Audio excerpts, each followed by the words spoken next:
I'm Mitch, site supervisor at Tecon. We're here in Hawthorn. We're just rounding out the demo.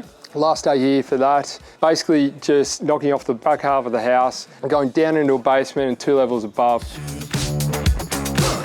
You know I'm ready to fight, alright. I'm just a rebel that's on the move. There ain't no stopping me, so don't try. Yeah, I'm unstoppable. Ain't nobody gonna break my stride.